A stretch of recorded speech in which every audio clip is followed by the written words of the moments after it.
Veamos en este video reformas papales y luego reformas escolásticas. Como habíamos visto hasta el momento, hubo reformas monásticas. Las reformas acontecen en el seno de la Iglesia mucho antes de lo que vamos a ver la reforma protestante. Y las causas de estas reformas se deben justamente a la corrupción dentro de la Iglesia, motivo principal de ellas, pero también a los cismas, al mal testimonio de unidad, a la falta de unidad dentro de la Iglesia. Así que bueno, veamos reformas papales. Los papas surgidos de estos monasterios van a reformar también. León IX, ¿sí? Año 1049 a 1054 gobernó, entra a Roma y fíjense esto, descalzo y vestido como un peregrino. Esto ya habla primero de su trasfondo monástico. Segundo, ese contraste o ese deseo de no entrar a la curia romana, al poder romano, como un rey y señor, como un boato, como alguien que realmente venía a llevarse todo el dinero, sí, o a simplemente ser un gobernador más. Este hombre venía en serio, a pastorear, ¿no? Por decirlo así. En 5 años solo estuvo en Roma, fíjense, 6 meses ya que se dedicó a viajar fortaleciendo y animando las iglesias. Fue nombrado como fue formado, disculpen, con el espíritu de los monjes de Cluny, o sea, era cluniacense, lucha contra la simonía y el nicolaísmo, la venta de poder y todo lo que es esta inmoralidad, perversión dentro de la iglesia que tenía dimensiones pandémicas realmente. Llevó a cabo campañas militares contra los normandos y contra los musulmanes, ¿sí? Así que se dedicó un poco a tener en paz lo que era el imperio, pero más que nada a pastorear y a limpiar la iglesia, si se quiere, ¿no? Fue figura principal en este cisma de Oriente. Así que comenzamos a ver estos papas reformados. No todo entonces ha sido malo, han habido papas que intentaron hacer las cosas bien, como Nicolás segundo también, que se lo conoce por el decreto de la elección papal.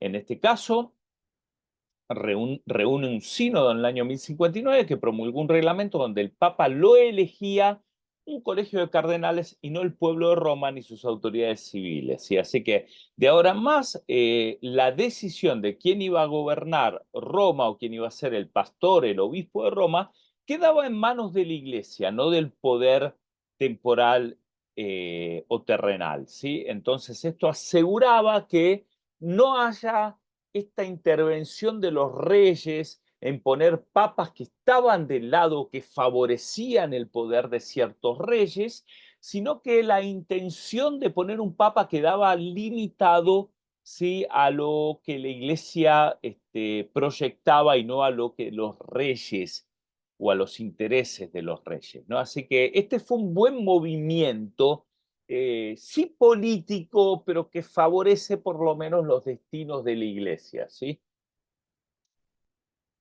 El inmenso poder alcanzado por la iglesia no se limitaba a lo religioso, ya que era propietaria de grandes extensiones de tierra y cantidad de riqueza. La buena relación entre el poder temporal y el religioso se quebrantó cuando en el siglo XI el Papa Hildebrando, denominado Gregorio VII, impuso una reforma religiosa basada fundamentalmente en establecer la jerarquía eclesiástica, cuyo máximo exponente era el Papa, que iba a ser elegido ahora por el Colegio de Cardenales.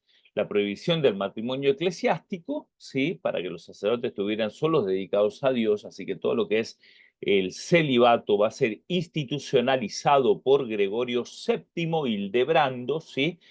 Y también adopta un cuerpo normativo propio, conocido como el derecho canónico, ¿sí? Basado en el derecho romano y la superioridad del poder papal sobre cualquier otro, incluido el imperial. O sea que Hildebrando lo que hace es levantar el papado a lo más alto que se podía en esa época, ¿sí?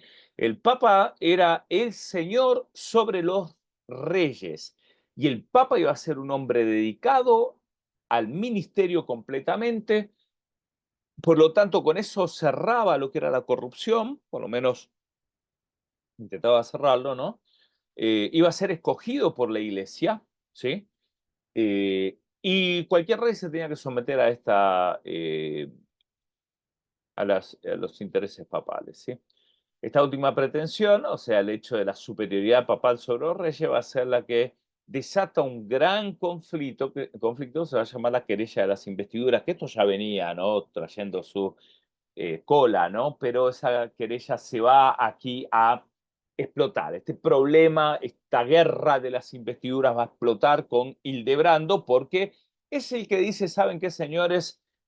Acá mando yo, ¿sí? Y los papas que me van a seguir, y si guste o no le guste a quien sea el rey de donde venga, ¿no?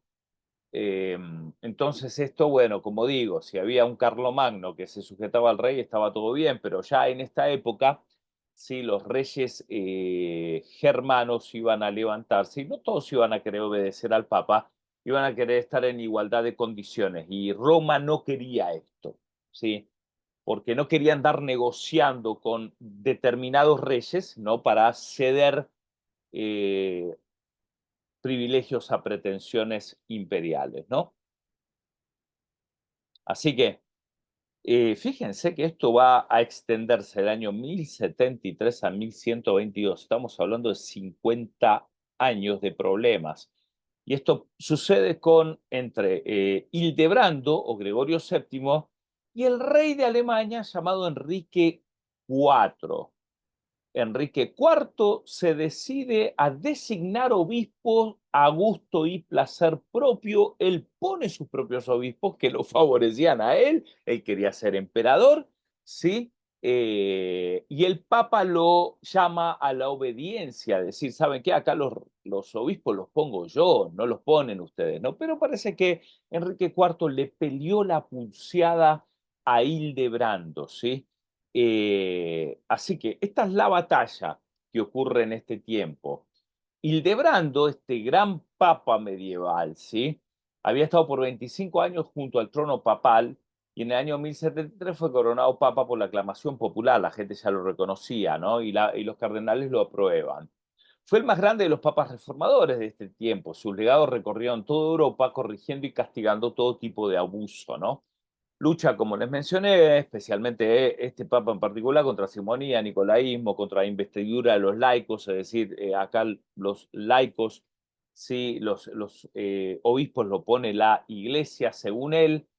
Para Dios no había dos poderes, el temporal y espiritual, sino solo uno, el poder espiritual. Para él no existía el poder temporal, por lo menos si existía, existía bajo el poder espiritual, el poder temporal. Así logra sujetar a los príncipes bajo su autoridad papal. Sus reformas más importantes fueron negar a los reyes el nombramiento de obispos y papas y proclamó el celibato en el clero. ¿Sí? Con esto se asegura de que los papas, obispos, estén dedicados al ministerio por completo. ¿Sí? Él es el que lo institucionaliza el celibato. ¿Sí? Con lo cual limitó el nepotismo, o sea, el hecho de andar ordenando o poniendo a hijos ilegítimos en posiciones de liderazgo en la iglesia, sí, con eso lo limita, ¿no?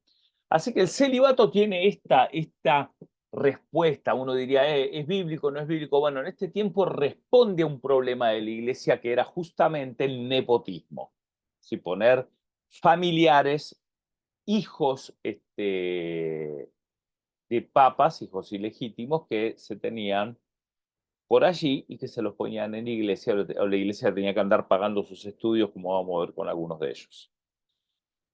Ahora, todo esto estaba bien hasta que, y esto funciona en una ecuación cuando no hay ningún rey que cuestiona la autoridad del obispo de Roma, pero cuando hay uno que lo cuestiona, como fue el rey de Alemania, Enrique IV, sí empieza el problema. Este rey pone a un papa, Clemente III, en el año 1083, estando Hildebrando en el poder. Y se decide a mandar a Hildebrando al exilio. O sea, imagínense las pretensiones de este rey. Y este papa, ¿por qué lo pone Enrique IV a Clemente III? Porque justamente Clemente III estaba a favor de Enrique IV y lo corona emperador. Lo que quería Enrique IV no era ser rey de Alemania, quería ser emperador del Sacro Imperio Romano, ¿no? Así que, ¿qué era lo único que lo separaba de ser emperador? Bueno, Gregorio VII, Hildebrando, ¿no? Entonces, ¿qué dice? Que este rey alemán dice, bueno, ¿qué necesito para ser emperador? Lo único que me separa es un papa, voy a poner yo a un papa que esté de mi lado, ¿no? Y al otro lo mando a matar o lo mando al exilio, ¿no? Entonces, para contarles un poquito la historia, acá se ve este grabado, ¿no? Donde el que se encuentra en pantalla, en la imagen, de su derecha, no la caricatura, sino el otro grabado, es el rey Enrique IV, que luego de poner a Clemente III se arrepiente, ¿sí? Y se da cuenta que perdió prestigio en toda Alemania y en todo el imperio, por lo cual no podía llegar a ser emperador, se le sublevó el pueblo, ¿sí? Y Hildebrando o Gregorio VII comienza a utilizar un mecanismo dentro de la iglesia que va a fortalecerse con papas posteriores a él, pero que ya en este tiempo agarra fuerza. Lo excomulga al rey Enrique IV, y cuando lo excomulga, parece que esto no cambia de opinión Enrique IV, entonces pone segunda Hildebrando y lo pone bajo el interdicto o entredicho, es la segunda pena o castigo. El entredicho o interdicto en latín significa que no solo queda excomulgado Enrique, sino toda Alemania queda excomulgado, o se excomulga una ciudad o un sector geográfico. Es decir, que no se puede dar la comunión dentro de ese sector geográfico. Entonces esto ponía en problemas a Enrique IV, que quizás él no creía en la comunión, por lo menos de parte de la Iglesia romana, pero sí había gente dentro de Alemania que quería tener la bendición de la Iglesia, la comunión, y el hecho de que le hayan cerrado las iglesias lo ponía en problemas justamente a Enrique IV. Por lo tanto, lo podían empezar a perseguir, se gana una mala fama Enrique IV. El tercer paso, si Enrique IV no cambiaba de opinión, era ponerlo bajo el bando. El bando significa que Enrique IV quedaba como ilegal dentro del imperio y cualquier persona lo podía matar y quedarse con sus propiedades, con su prestigio, y hasta la Iglesia romana le daba indulgencias para tener para repartir en sus territorios y en sus familiares, ¿sí? Así que era una tentación para cualquier este, candidato a un reinado, ¿no? Matar a este y quedarse con todos esos beneficios. Así que la excomunión era el primer paso. El entredicho, interdicto era el segundo paso. El arma papal, ¿no? Para sujetar a los reyes. Excomunión, interdicto y bando. Esto trae mucha mala fama en Enrique IV, a tal punto que se arrepiente entonces de haber puesto un papa, sí, e incluso de haberle escrito una carta, ¿no? Muy agresiva a Gregorio VII, ¿sí? Queriendo intimidarlo, Enrique IV, rey de Alemania, le escribe a Gregorio VII y le pone, arranca la carta diciendo a Hildebrando, monje negro, y lo insulta de arriba abajo, ¿no? Entonces, de esto se va a tener que arrepentir Enrique IV, rey de Alemania, tiene que cruzar los Pirineos, ¿sí? Y llegar hasta Milán, que era donde Gregorio VII Hildebrando se va a refugiar en un castillo que es de una de sus ovejas femeninas llamada Matilde de Toscana. O sea que se va a refugiar en Toscana, Matilde lo refugia, lo recibe en su castillo. El grabado que encuentran allí es de protestantes, donde está Hildebrando en la ventana arriba, supuestamente en la habitación de Matilde, sí, de Toscana, y abajo está el rey alemán, no tan en una postura humillada, ¿no? Sino diciendo acá yo me voy a salir con la mía. Así que esto es un grabado que honra la fe protestante, obviamente surgida de Alemania, ¿no? Así que bueno, es de saber de que van a pintar al rey de Alemania con ese aire de que, bueno, algo de razón yo debo tener, por lo cual este papa, fíjense que está en la habitación de Matilde de Toscana. Estos no han cambiado su corrupción, ¿sí? Es mejor que nosotros hagamos religión a nuestra manera, ¿no? Así que todo esto uno lo puede implicar en ese grabado, ¿no? Incluso el hecho de que el Papa Gregorio VII está pasando la noche con Matilde de Toscana y todo lo que ustedes se puedan imaginar, ya cosa de ustedes, ¿no? Pero todo eso está puesto en esta imagen, ¿no? De corte protestante. La otra imagen, puesta en forma de caricatura casi, muestra que cuando Enrique IV se vuelve, porque el Papa dice que se... La historia cuenta que Enrique IV llega a ese lugar descalzo, como se lo ve en la foto, pero estaba nevando, ¿no? Y se queda toda la noche clamando por la misericordia, ¿no? Del Papa Gregorio VII, por favor, perdóname, perdóname, perdóname. Y Gregorio VII lo perdona y dice, de movidos a misericordia, emite una bula, ¿sí? Un perdón, ¿sí? Una indulgencia para Enrique IV, y movidos a misericordia perdonamos al rey Enrique IV. Enrique IV se vuelve a Alemania, ganó prestigio, ¿sí? La gente lo empezó a seguir por todos lados, ¿sí? Se armó un ejército, volvió a Roma y lo manda a matar a Hildebrando y muere en mano del ejército de Enrique IV, y finalmente ahí lo ven que lo están velando, ¿sí? Los cardenales a Enrique IV. Así que, perdona, Gregorio VII.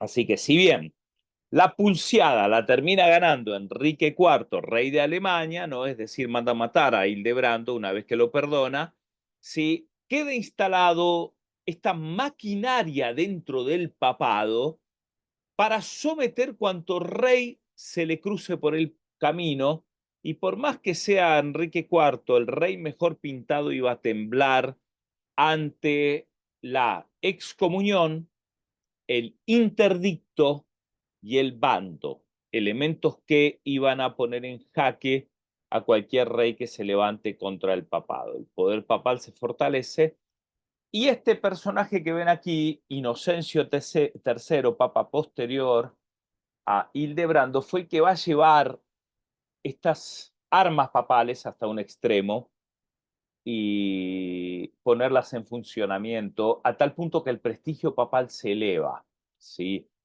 Nadie quería enfrentarse a un papa, en pocas palabras, ¿no? Tampoco estos papas eran papas que hacían cualquier cosa. Ellos querían realmente mantener el prestigio y el testimonio de los papas en alto, ¿no?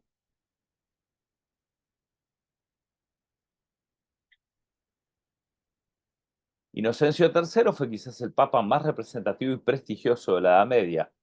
Con tesón, trabajo, refuerza a la Iglesia, se distingue en hacerse valer por todos los emperadores y reyes europeos. Era de una moral austera, aplicó evangelismo estricto y se eleva por encima de cualquier gobernante, resolviendo todas las dificultades religiosas. Este es el primer papa que se atribuye el título de vicario de Cristo, es decir, representante de Cristo. Todo esto tenía una connotación muy fuerte, porque una cosa era besarle el anillo a Pedro, que se equivocaba Pedro, otra cosa es besarle el anillo a Cristo, que Cristo nunca se equivoca. Así que con esto está queriendo decir Inocencio III, los papas somos los que mandamos aquí, ¿sí?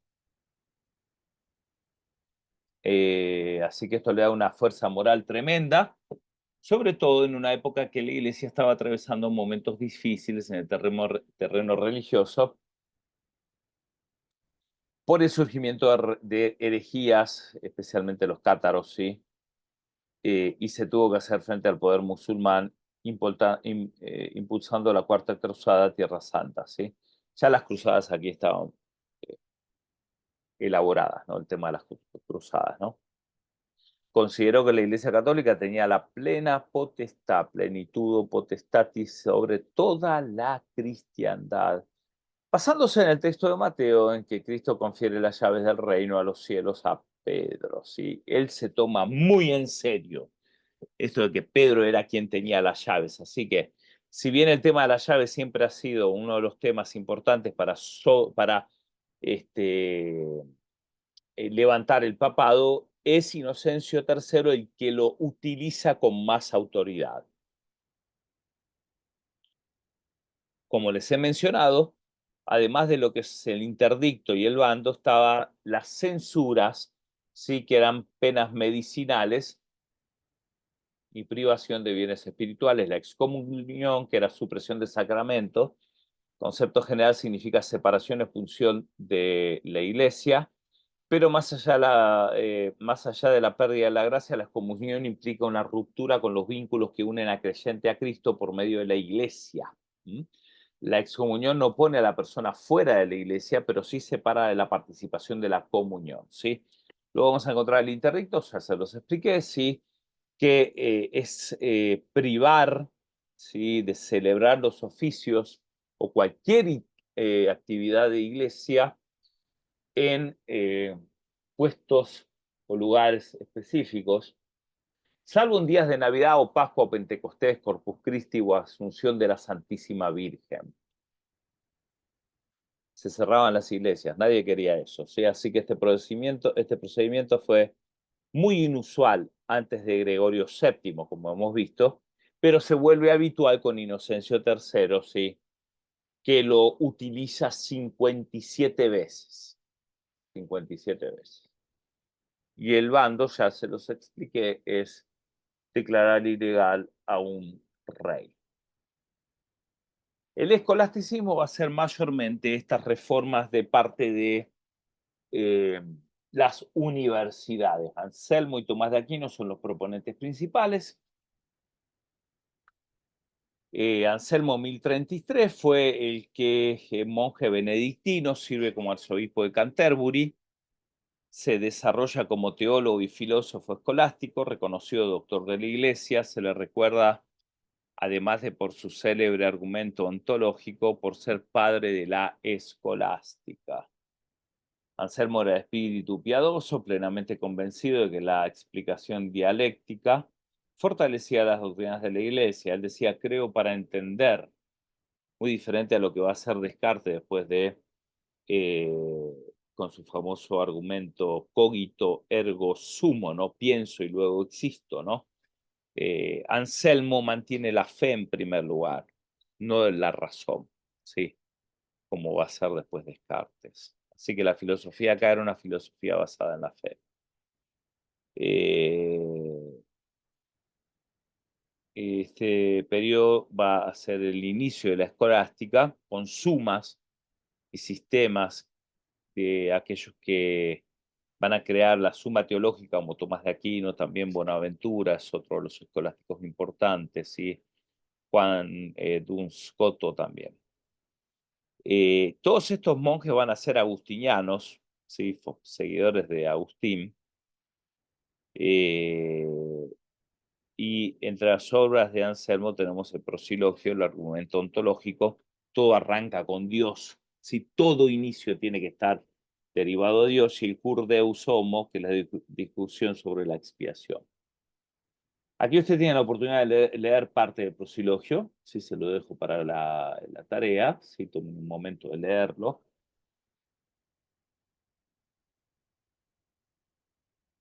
Y van a notar que este tipo de escolástica es una escolástica muy espiritual, típica de este espíritu de los monjes, ¿sí?, de la época, ¿sí?